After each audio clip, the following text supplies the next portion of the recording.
Dom Pedro II assumiu o trono brasileiro oficialmente no ano de 1840, em virtude do golpe de maioridade encabeçado pelos políticos liberais, que permitiram a coroação de Dom Pedro II mesmo sem atingir a idade mínima, exigida pela Constituição de 1824. Com a ascensão de Dom Pedro II ao trono, o poder moderador poderia ser novamente exercido, o que consolidava a centralização política e o fortalecimento da figura do imperador. Nos primeiros anos de reinado, Dom Pedro II tratou de consolidar o seu poder e conter as disputas políticas entre os políticos liberais e conservadores. O imperador implantou um modelo conhecido por parlamentarismo às avessas, um sistema vigente que alternava a chefia do poder executivo entre os partidos liberal e conservador, baseados na escolha do poder moderador, o que reduziu um pouco os conflitos. No Brasil, existia uma monarquia parlamentarista, na qual o imperador poderia interferir na política sempre que fosse necessário para garantir os seus interesses. Se um primeiro-ministro fosse eleito e não agradasse o imperador, o mesmo poderia destituir o primeiro-ministro, e se a Câmara tomasse medidas que não fossem do agrado de Dom Pedro II, ele poderia dissolvê-la. Durante o período imperial, o café começou a ser exportado de forma mais intensa. A cafeicultura foi implantada na região do Paraíba, as províncias de São Paulo e Rio de Janeiro, e também no Oeste Paulista, São Paulo, e na Zona da Mata, Minas Gerais, sendo um produto que trouxe bastante lucro aos cafeicultores.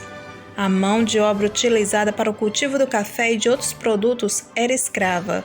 Com o êxito da cafeicultura, houve um aumento na compra de escravos para o Vale do Paraíba. Além do café, o Brasil produzia em menor escala o açúcar, a exploração do ouro e outras atividades econômicas secundárias. Havia também projetos de investimento em outros ramos econômicos, como, por exemplo, a indústria. Irineu Evangelista de Souza, o Barão de Mauá, foi pioneiro na indústria, buscou meios para desenvolver a indústria no Brasil na construção de ferrovias. As ferrovias eram muito utilizadas no transporte do café até o Porto de Santos, onde o café seria exportado para a Europa. A escravidão no Brasil iniciou desde 1500 com a chegada dos portugueses. Inicialmente tentou-se escravizar os índios nativos do novo território, mas a escravidão dos africanos foi que vigorou por muito tempo. Durante todo o período do governo imperial, foi utilizada a mão de obra escrava. Em meados do século XIX, com a chegada dos imigrantes, aos poucos foi substituindo o trabalho dos escravos. No segundo reinado, a abolição da escravidão foi amplamente discutida por intelectuais, políticos e jornalistas em jornais, em praça pública e discursos no parlamento. Foram aprovadas leis pelo parlamento brasileiro que gradativamente acabaram com a escravidão.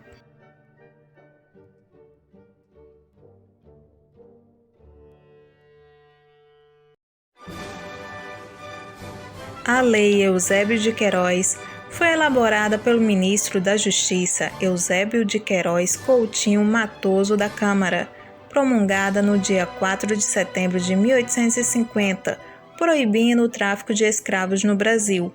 Contudo, essa lei demorou para ter o resultado esperado, pois acontecia o deslocamento de escravos no território brasileiro, que eram vendidos para os senhores das lavouras de café.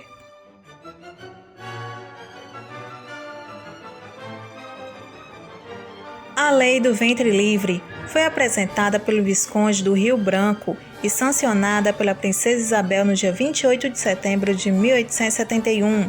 Essa lei concedia liberdade aos filhos de escravos nascidos a partir daquela data.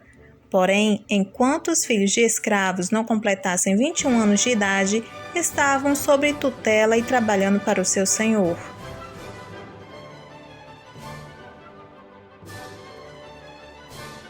A Lei do Sexagenário, apresentada no Parlamento pelo senador e ministro Manuel Pinto de Souza Dantas, dava liberdade aos escravos com mais de 65 anos.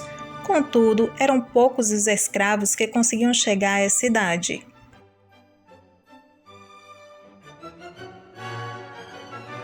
A Lei Áurea, sancionada pela Princesa Isabel no dia 13 de maio de 1888, aboliu definitivamente a escravidão no Brasil, porém sem diretrizes para inserir o escravo liberto na sociedade.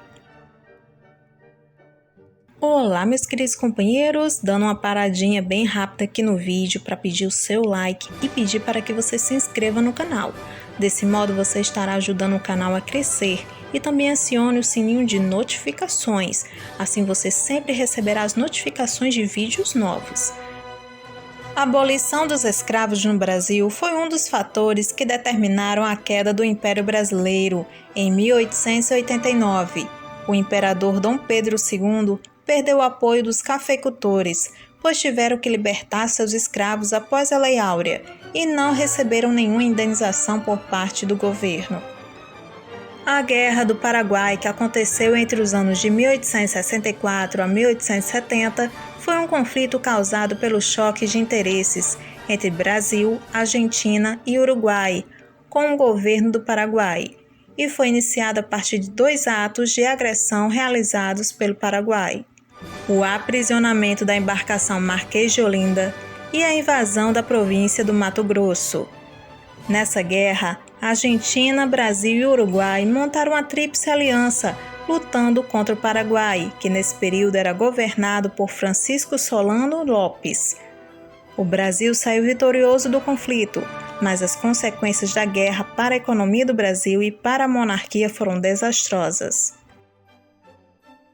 O endividamento externo para custear as tropas brasileiras na Guerra do Paraguai provocou uma crise econômica que gerou um determinante para o fim do Império. A monarquia no Brasil chegou ao fim em virtude do desgaste da monarquia com os interesses da elite política e econômica do país.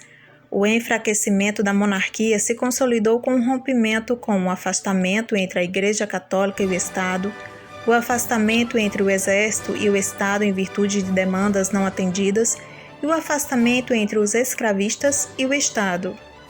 O Exército estava insatisfeito com a monarquia desde o fim da Guerra do Paraguai.